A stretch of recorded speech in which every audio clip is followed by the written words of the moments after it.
My name is Tracy Fitzpatrick, and I was one of the co-founders of Sojourner House. I got involved in 1975 as a student at Brown. This was a time when women had very little recourse. It wasn't long before that women hadn't been able to take a mortgage out or a loan or have credit cards in their own name. Around the time that Sojourner was founded, almost anything we did or wrote was a breakthrough. There was profound silence before the early 70s. I started volunteering at Rhode Island Legal Services, the domestic violence unit. I learned pretty quickly that there were very few resources. In fact, really no place for women to go. I also was part of a student group called the Socialist Feminist Caucus at Brown. I shared what I had been learning about domestic violence. Immediately, there was a high level of commitment to learn more. I think there were a dozen of us students. We interviewed police officers, the lawyers, hospitals, social workers, and we wrote that up in a 3-part series that appeared in the local community paper called Fresh Fruit. And the Providence Journal picked it up. That article brought out some more folks who had done research, and that community group and student group kind of came together. And we incorporated as Sojourner House in October of '76. We were moved by a sense of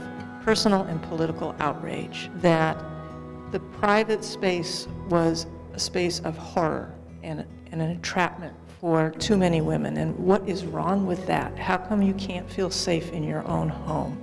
I remember the meeting where we chose the name Sojourner House, naming it after Sojourner Truth. We knew of her incredible legacy and also liked the meaning of Sojourn in that it was a shelter. We began with 2 initiatives. One was the hotline, which was staffed with volunteers. And then the second was this sort of speaking program. We spoke to police forces, to schools, to community groups about domestic violence and to notify them about the hotline. I've been working on domestic violence since I was in grad school 50 years ago, which is the same year that Sojourner was founded. Back then we called it the Battered Women's Movement. It's been amazing over the years to see how much we have accomplished and still how much there is to do. I think it's been a powerful 50 years, and Sojourner has been the main force in the state of Rhode Island and the region to help create that happening. In the last dozen years, what Sojourner House has gone from like 12 employees to 70 employees, it blows my mind. The generations of people that came after me who have built this deserve a bow, and I bow to them. From the start, the focus was not only to create shelter and have counseling programs and things like that, but really to create systemic change, to change attitudes, to change institutions, to change the law in ways that were more just reflected the realities of people's lives. The impact on the community has been incredible. It's hard to overstate it. Oh my God, my life has changed a lot with all the help that I have got from Sandra. First of all, because I start believing in myself. First thing.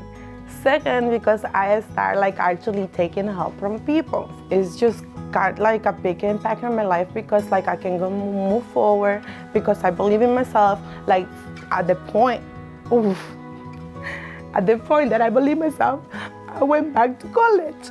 I recently graduated as a medical assistant. It's just safe and home. Being at Sojourner House gave me the courage to believe that I can be anything and do anything that I put my heart, my mind to, no matter what my past was, it's not my future. What I hope for the future for Sojourner House, that there will be a Sojourner House throughout the world, because it's world-changing, life-changing, but world-changing. When I think about the future of Sojourner House, I feel like we're actually in a position of wanting to put ourselves out of business. We envision a world where everyone is safe and free from abuse, and that would mean that there wouldn't be a need for organizations like Sojourner House.